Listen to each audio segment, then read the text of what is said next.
Welcome to the Person Behind the Pads podcast, a new Colts podcast series in which we talk to players about life outside of football. We talk about everything: family, food, friends, growing up. The only rule: no football questions. And our guest this week, wide receiver, I don't even know if I can say by position, wide receiver Michael Pittman Jr., because we're not supposed to talk about football. So from this point on, just Michael Pittman Jr. It's so great to have you. Thanks for taking the time to sit down with us. Thank you, guys.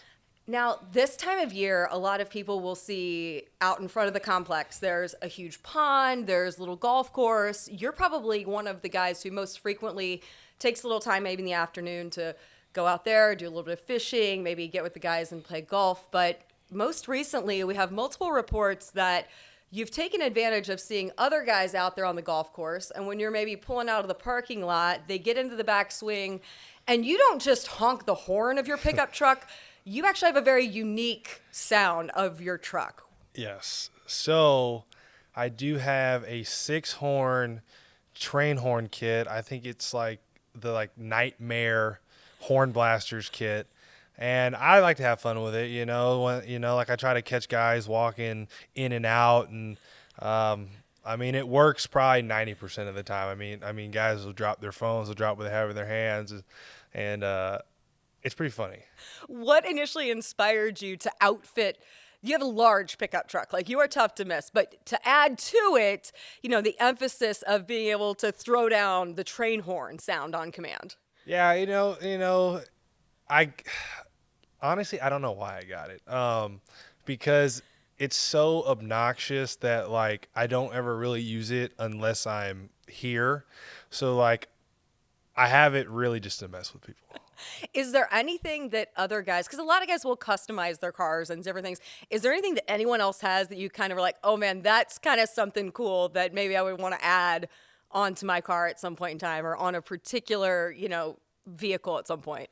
Yeah, so I think Matt Pryor last year, he had a super tall Ram truck, and that's kind of what inspired me to build my big truck, because I've always liked trucks, but I've never thought of putting an 8-inch lift on it and 37-inch wheels, 24-inch rims. I just never thought about that. And then I was like, hey, I could do that too. And then one thing led to another. I got my truck, and then 3 months later, I turned it into a monster. I don't think that most people would think oh, this guy who grew up in California is like a big pickup truck guy, but it really does kind of illustrate a little bit about who you are, because you do have such a passion for being outdoors. I feel like you very much have embraced a little bit of Midwestern, fishing, being outdoors, all of that. What is it so much that initially piqued your interest, particularly in fishing and just being outdoors as much as possible? Yeah, I say it started with my grandfather. So my grandfather lived up in Northern California, and he used to hunt a lot back when it was easier to hunt out there. And he lived next to a big lake. So, from when we were 5 years old, we would break into his tackle box and steal his lures and rods, and we'd run down there and we'd fish the lake, and then they'd drive down and they'd yell at us well, you guys aren't supposed to be out here, and then we'd do it again the next day, and we were just some sneaky kids. And once I got older, we started fishing the ocean, right? Because in California, at least in Southern California, I'd say the most outdoorsy wild that you could get is probably the Pacific Ocean. So I started fishing the beach. I started spearfishing, which combined two of my favorite things, which is hunting and fishing. And then I moved to Indiana, where it's a lot easier to find opportunity here. And then it's just been a slippery slope from there. Now I hunt every single season that they have out here, whether it's all the way from dove to turkey. I went to Hawaii this March, and I was able to hunt axis deer and mouflon sheep. And that's something that I didn't even know that you could do, but I guess they have a big invasive population there. And I actually heard about it through Carson Wentz. And I went up there and had an absolute blast. Up on the Haleakala Mountain, if I'm saying that right, like just I'm not very good at pronouncing those We can names. ask DeForest Buckner for the Yes. pronunciation Yes. check, right? Ask him, and then I mean you're hunting up there. It's like clouds, like you're like above the clouds and everything. You're on top of like a mountain. It was awesome. How cathartic and therapeutic is that to have that escape, that outlet for you? Absolutely, and I think that's why I'm so drawn to it, because it's one thing that it's challenging enough that you're focused on it the whole time. So like you're not thinking about anything else, and having a job like this where it can get stressful because one, just the stress of the job, stress of the media, stress of outside factors. There's just a lot of stressors. So it's good to have something that you can become immersed in, and you're not worrying about that for the time that you're doing it. So far, what is the proudest catch or your proudest kill? Do you have like a particular trophy that you have so far? Yeah, I mean, I'm not much of a trophy hunter. Like, I don't really post anything on social media for that reason, because I don't do it for other people. But I'd say my best catch, well, it's really fishing. I caught a 400-pound Pacific marlin in Kauai 2 years ago. So I'd probably say that's my biggest catch. But then my biggest fail is I was hunting white-tailed deer here in Indiana, and I had this 8-point buck, a huge 8-point buck. Like, I estimate he had to be above 150 inches, maybe even a like Boone and Crockett deer.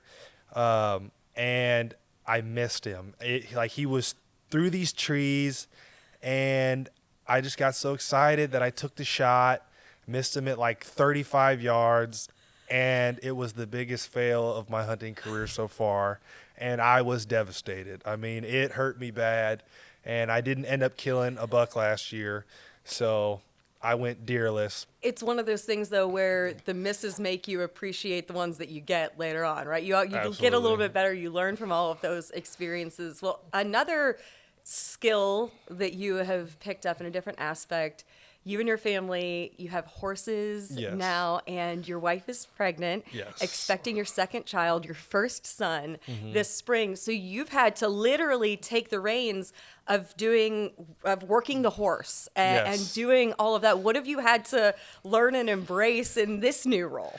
Yeah, so my wife has had horses since she was 3, so she's always wanted them, but we never got into them because she never wanted to ask me to buy her a horse for some reason. So I finally just one day is like, I'm just going to buy a horse. Like, I'm going to buy her a horse. And then we figured out which one we wanted. We drove to Ohio, and then we saw him, and his name is Hank, which is her horse.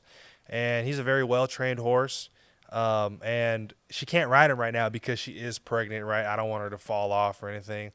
But I've been learning to, because like I can ride horses, but I'm not a horse person. Like back in college, she kind of got me into it because that's like her thing. Like, she loves horses and stuff. So I tried it out because it's her thing, and I wanted to try to get into it too. And I was okay. I wasn't great by any means. I got to ride an off-track thoroughbred, and for those of you that know horses, those are pretty hot-blooded, and they want to keep their head up and run really fast. So there was a couple times where she definitely spooked me.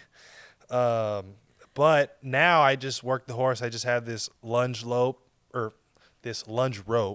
and a stick, and I just walk in circles and make him run, and then you step in front of him, make him go the other side, and make him spin around and like do almost tricks, kind of. Like, it kind of sounds funny, but I guess that's what you do. So I'm learning every single day. So I'm slowly becoming a horseman in a sense. A colt and a horseman. Yes. Now, you mentioned Kiana has ridden horses her entire life. Mila's almost 2. Yes. Is she of age to start riding yet? So we have put her on Hank, but just kind of walked her around, and she loves it. I mean, she'll sit on him for like 30 minutes, and then we're trying to pull her off, and she's crying. She's like, no, like, I want to ride Hank. And she's like, Hank, Hank, Hank. And I'm like, honey, Hank, like, Hank is tired, like he needs water, and like she's like, no, like, I want to ride him. I'm like, all right, well, and then we'll just take her off. She's crying, but like she's getting better like every day, and she just likes to pet him and just be next to him, which is kind of dangerous like at the same time, because she'll just try and run up to the horse, and horses are very powerful. So we're trying to teach her that horses can be nice, but they are also unpredictable because they are animals. So we're teaching her the fine line, but it's hard to teach a almost 2-year-old anything. But, Of course. But we are Especially when working she's on it. tempted with a horse. Exactly. You got married during your rookie season. Yes. Welcomed your daughter that off season. You have your son coming this spring, summer Yeah. time, May, June. And one of the things you talked about a few weeks ago was the added motivation of being a father. Absolutely. How much have you enjoyed sharing some of these interests with your daughter, and how much are you looking forward to being able to do these do these things also with your son? Yeah, so we actually had a major landmark. So my daughter caught her first fish by herself. I think this was a week and a half ago. So, I mean, I just try to get them to do as much things like in the outdoors like as possible, because it's what I love. So I figured that they might like it too. And if she gets older and says, Dad, like, I don't like this, then like she doesn't have to do it. But until then, like, she's going to do it. So, but like it's like just like it's always fun to get them out there and like experience things, and like, because like the outdoors is like therapy, and just enjoy creation the way that it was meant to be enjoyed. So A lot of people are well familiar. Your dad, Super Bowl winning running back, of course, during his NFL career. What are the things that he instilled in you, or that he taught you, that you learned from him outside of football, that have impacted you to this point? yeah, I mean, I would say the most important thing that he's taught me is that you'll never disservice yourself if you give your 110% effort, because even if it doesn't work out, you can't say, oh, if I would have did this, or maybe if I gave a little bit extra, like I could have been that. So it just makes it so you don't have that regret of like, what if? And then on the other side, just being able to handle that pressure that comes like with the job.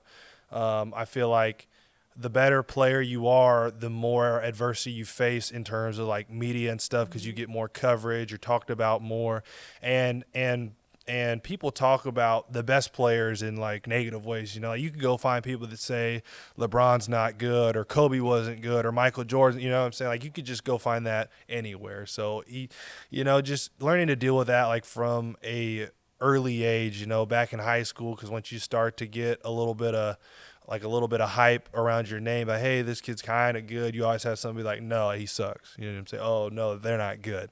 So just like to deal with that from being like in high school. Watching you, game days, camp, any of that, I know that within a few minutes of games getting over, practices getting over, your attention is immediately on your family. You're looking for your wife, you're looking for your daughter. It seems like that you totally embrace the girl dad life. Absolutely. What is something that you anticipate about being different, being a father to a little boy? Yeah, I mean, because Mila's already crazy. I just can't imagine a son, because of how I was. I was the crazy kid that was running around. I was sneaking outside, like when my mom wasn't looking, and basically just causing havoc around the house. So if we have that, then I don't know what's gonna happen. Like I'm scared, but I mean, like I'm looking forward to it, because being a dad is great, and I can't imagine like having a son right now, because I have Mila, and that's basically like all I know.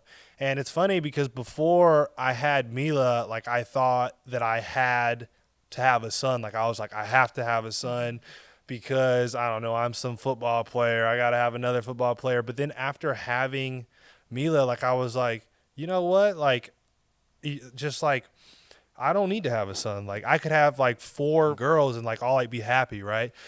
Just like, because the love that you get like from your daughters, I mean, I don't have a son yet, so I don't know what a love from a son is, but like I just feel like girls take care of their dad like more than sons do. So, so either way, like I was gonna be happy whether we were having 4 girls or 2 girls, 2 boys, and I say that number because I think that we want 4 kids.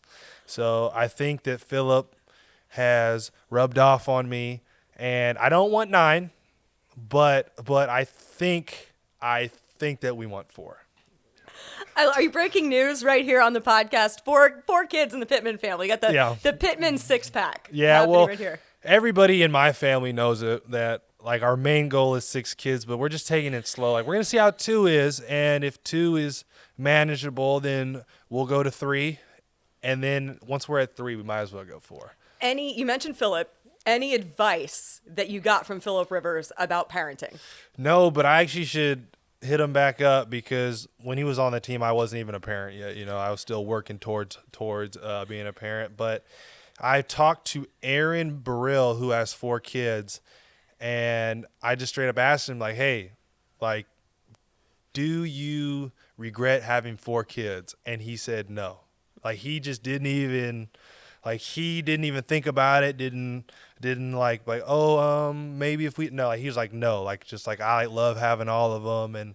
And like, really what I want is like when they're all older and we're all taking a family vacation, you know, you got a 20-year-old, 18-year-old, 17-year-old, and 15-year-old, and they're all able to function like on their own, and our Christmases are big. You know, I got a bunch of grandkids and like we're just a big party like wherever we go. So I love that. That's incredible. Aaron Burrill, of course, a part of the athletic training staff here, has been here for a very, very long time.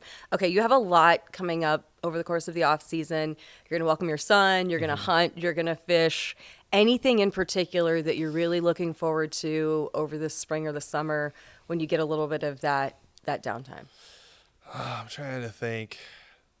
There's nothing in particular. I mean, I'm thinking of heading down to Southern California, maybe getting on some bluefin tuna, but it all depends on when my son comes, because we don't know like when he's going to come. So we're just waiting for him. It could be today. It could be in a month. So we're all just waiting on his plan. But something I have planned for next year, I'm going to New Zealand next March. So, but that's super far from now. So that sounds incredible. Well, when you get back from that trip, we'll just go ahead and plan in advance. We're going to have you come back and talk about New Zealand, and so excited for the arrival of baby boy Pittman. I am sure, no doubt, you will get the fishing pole in his hands absolutely promptly upon arrival. Michael Pittman Jr., thank you so much for the time. Thank you, guys.